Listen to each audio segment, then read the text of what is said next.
Hi guys, it's Izzy Show Busy from Red Hits. I'm back with Alan White here from Bishopstown Community School. He's giving us some tips and tricks for the Leaving Cert to make your life a little bit easier. So today we're going to be talking about sleep, diet, exercise and connecting. So first of all, I love my sleep. I find it very hard to get up in the morning, but it has to be done. So it's very important to go to bed at a reasonable hour. So you're getting your 8 hours? At least 8 hours, I suppose. We're talking about Leaving Cert students. 8 to 10 hours is generally what's recommended, and I suppose especially coming up to exam time, it's important that you get as much rest as you can. So what I suggest to students is that you develop a positive bedtime routine, which means whatever your bedtime is, let's say it's 11 o'clock, maybe around 10 o'clock, it's time to start winding down. And what that means is that maybe turning off tech, not watching too many TV shows and things like that. Getting bed ready and allowing your mind time to calm down. So perhaps listening to some calming music, or maybe downloading one of the calm apps or something like that, or something like that as well. Yeah, and with the phones or with your smartphone or your tablet as well, it's very important to, I suppose, to log off from those at a reasonable hour as well, because what they do is they actually trick our minds into thinking that it's still daytime. Yes. And they don't allow the chemicals that are in our brains to release into our brains that get us ready for sleep. So what that does is that it prevents us from getting to sleep as quickly as we would, and then when we do fall asleep, it takes us longer to actually get into a good sleeping rhythm as well. So it does affect the quality of sleep as well. Yeah, that's very interesting, because I'm a terror for staying on my phone. But even taking 20 minutes out, would you suggest to read a book and just not think about anything and maybe go to sleep that way would be a good tip as well? Absolutely. And it's whatever works for you. And reading a book that's obviously a non-school book, just to kind of to switch off whatever relaxes your mind and gets you ready for sleep. And what you'll find is that if you can develop that routine, you'll wake up the next day and you'll be much better able to cope with the stresses that are going to be facing you the next day. Yes, and you'll feel nice and refreshed from your good night's sleep. And remember, and I know I keep on saying this as well, but to some people that are maybe watching this video right now and they're thinking, oh, that's so boring, like going to bed early and getting into a routine, and we all hate it, but it's only for a little while longer and then you're free. You can stay up later again and you can watch your programs on Netflix or something like that, Absolutely. The summer holidays are coming up after that. Yeah. You'll have plenty of time to do whatever you want after that. So it's temporary. Yeah, so just a few more weeks, guys. Hold in there. The next one is diet, and how diet can affect, I suppose, our stress levels and feeling good about ourselves. Because if you eat food that's not great for us all the time, you start feeling a bit sluggish. I know myself, if I have a really, really big lunch in the afternoon, you feel really, really tired. So what are the best foods that we should be eating if we're looking at studying a lot? Well, first of all, I say I'm not a dietitian or food expert, but I suppose it's important that you kind of cut out your high sugar foods, and especially energy drinks. And I think they're one of the biggest problems in that. When you're drinking energy drinks, what they do is they give you a quick sugar high. You get plenty of energy, but equally then you get a low then after that as well.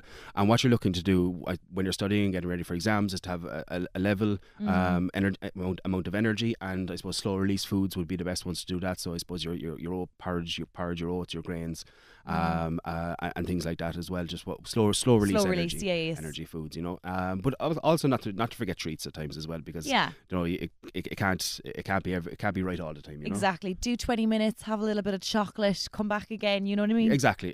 And that actually works with study for some people as well. Is that I'll do 20 minutes, I'll have this piece of chocolate. Do another 20 minutes, I'll have another piece of chocolate, and whatever works at this stage to get you down to the books. Exactly. Now we're going to move on to something that I love and I think is very much important for mental well-being and feeling really focused, is exercise. And the exercise that I love doing all the time, that I've fall in love with, is CrossFit. And for me, it really sets me up for my day. So I do it before I start work, and it actually focuses my mind, I find.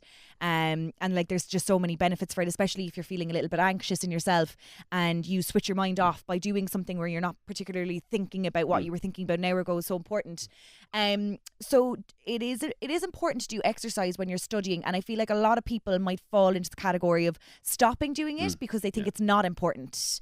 Maybe there might be people that are doing GA practice and stuff like that, and I know that training can be quite intense, but it is obviously important to do some sort of training while you're studying for your Leaving Cert as well. Absolutely. As you said there, a lot of people might stop their contact sports for the weeks leading up to the Leaving Cert. I think that's sensible, because you don't want an impact injury and not be able to write in your exams, or be in pain during the exams. But I do think it's very important to continue exercising no matter what, and whatever the exercise that works for you. Again, whether it be a jog, a brisk walk, whatever it is, your CrossFit, yoga, anything at all, just to, I suppose, get your mind out of the exams, get yourself thinking about something different. But also what you'll find is that if you're exercising, you'll actually sleep better as well. Totally. So it'll reduce the stress levels, and you will sleep better as well, Because you'll feel tired from, say, being at a desk all day studying, but you won't have actually physically done anything to make your body feel that it needs to go to sleep. Would that be correct in saying that? Exactly. And as human beings, we're built to move. We're built for movement.